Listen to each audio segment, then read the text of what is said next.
আসন্ন নির্বাচনকে সামনে রেখে পুরাতন মালদা পৌরসভা এলাকায় শুরু হয়েছে কেন্দ্রীয় বাহিনীর রুট মার্চ ও টহল।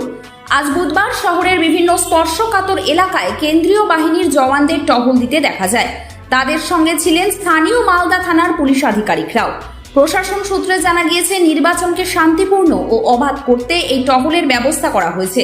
সাধারণ মানুষের মধ্যে নিরাপত্তা ও আস্থার পরিবেশ গড়ে তোলাই মূল লক্ষ্য।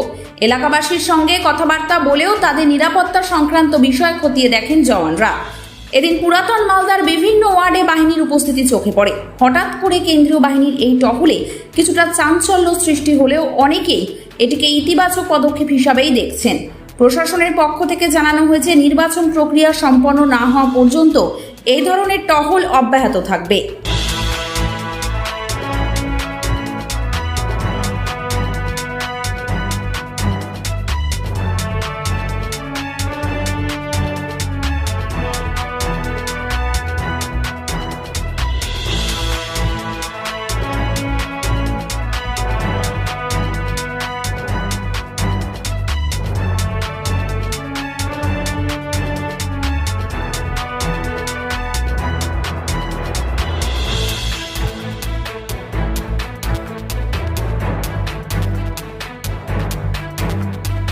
আজকে কেন্দ্রীয় বাহিনীর টিম এসেছিল আমাদের মালদা পৌরসভার যে 1 নম্বর ওয়ার্ডে যে বুথ, দুইটি বুথে পরিদর্শন করতে এসেছিল। তারা এখানে এসে দেখে গেল, এবং সব জেনে গেল। দুটোর সাথে অক্সিলারি যেটা আগে হতো, অক্সিলারিটা তো এবার না, মনে হয় এবার পার্মানেন্ট হয়ে যাবে।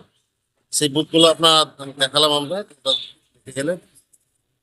আচ্ছা, না উনি জিজ্ঞেস করলে এলাকা সম্বন্ধে, তা বললাম যে না, আমাদের এলাকা শান্তিপূর্ণ এলাকা, আমাদের এলাকায় কোনো ঝুট ঝামেলা নাই। এটাই আর দেখেন, এখন প্রশাসনের উপর সব আমরা নির্ভর। প্রশাসন কিভাবে তাদেরকে পরিচালনা করবে, প্রশাসন যদি পরিচালনা ঠিকভাবে করে, তা আশা রাখবো আমরা যে ভোট নির্বিঘ্নে হবে, এই আশা রাখি।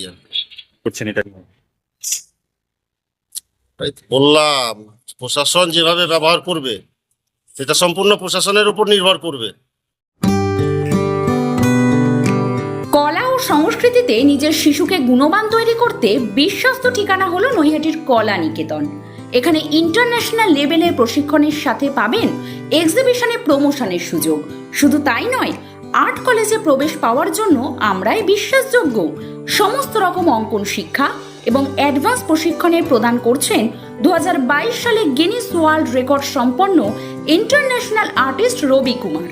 সমস্ত বয়সের জন্য এই কলাকৃতি অর্জন করতে যোগাযোগ করুন কলা নিকেতন, 437 RBC রোড, নৈহাটি।